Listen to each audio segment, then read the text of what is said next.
Hello friends, I hope you're healthful and well wherever you are.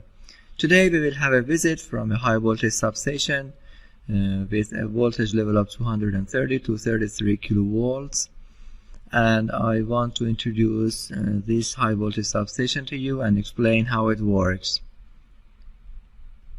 This substation that you see here is an H configuration type that has two inputs from two lines of 230 kilovolts and two outputs that go to two transformers and has a coupling that connects these two buses. Okay, here you can see the entrance of the substation where two lines of 230 kilovolts enter the substation, and they divide in two lines from here. One comes to the first bay there, a line of 230 kilovolts, and another line of 230 kilovolts also comes to the second bay that is here. In this line, as you can see, we have three columns which actually are the three phases, and each phase is placed on one of these rows and goes to the end until it reaches the transformer.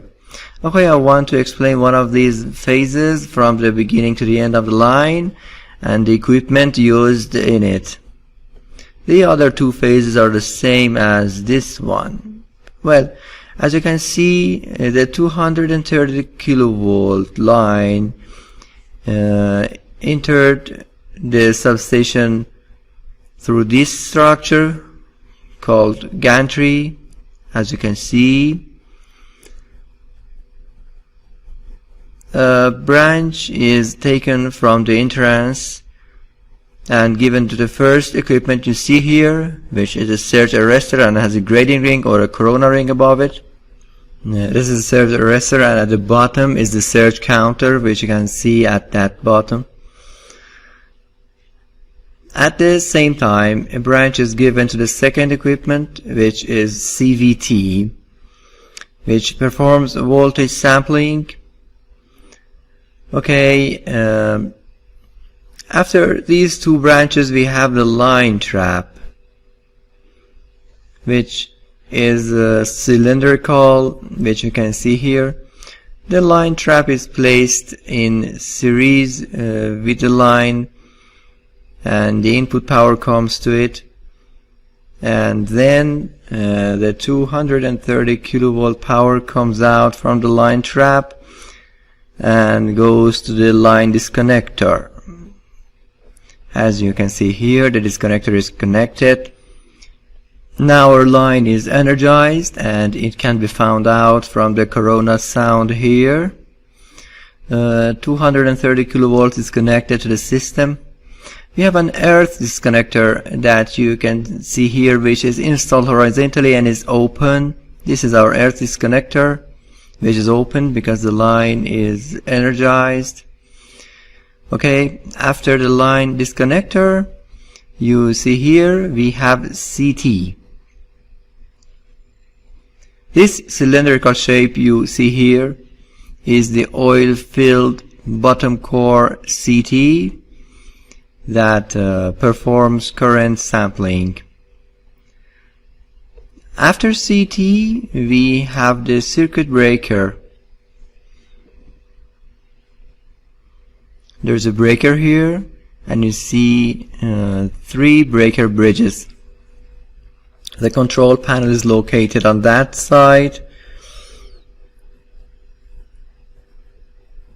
at the end and on the first line. Okay, after the breaker we have another disconnector here, and when the disconnector is closed, the electricity goes to another disconnector, which you see here, which is a transformer input disconnector. Yes, let me show the disconnector here. There's an insulator before the disconnector, and it is located before the disconnector, and this is our line disconnector, which is located before the transformer. After the disconnector, we again have a circuit breaker, a 230 kilovolt breaker, and after the breaker we again have a CT that you can see here, and after the CT we have the surge arrestor, which is installed above the transformer, which there's a corona ring above it. It is a surge arrestor, and after the surge arrestor the electricity enters the bushing of the transformer, which in fact enters the transformer.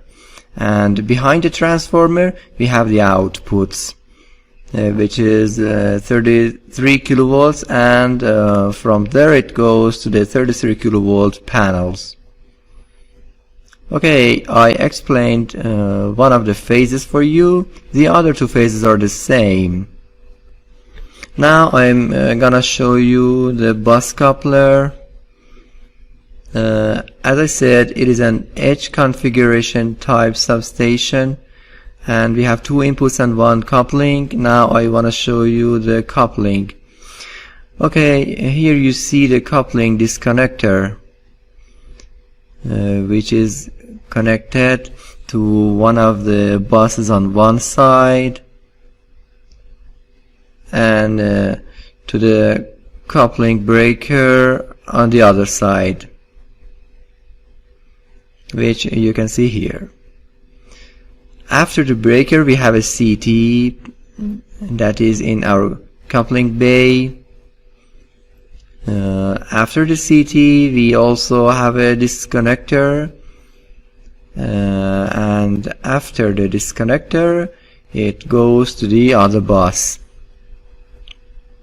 In fact, this bay, on each sides of which there's a disconnector, consists of the breakers and the CT, and is our coupling set that connects one bus to another bus.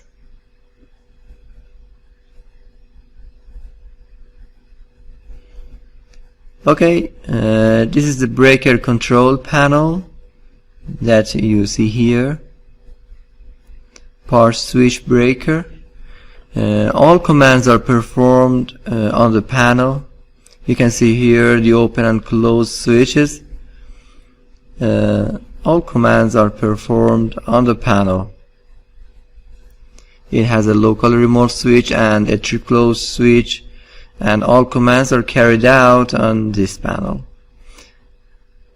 And so the breaker is disconnected and connected.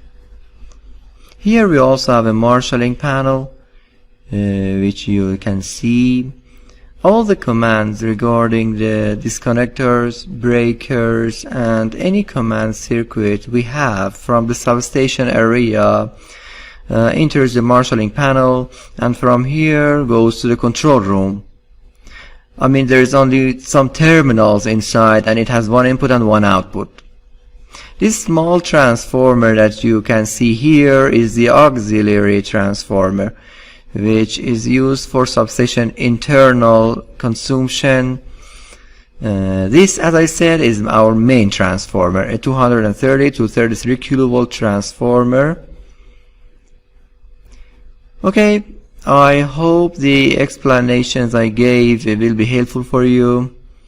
If you want to learn more about high voltage substations, you can purchase rozhbin high voltage substation schematic reading training package. And if you want to learn how to test high voltage substation equipment, you can purchase the training package for practical and theoretical testing of substation equipment from rozhbin website at address shop.rozhbin.ir. Okay, I hope this clip would be useful for you. Good luck and goodbye.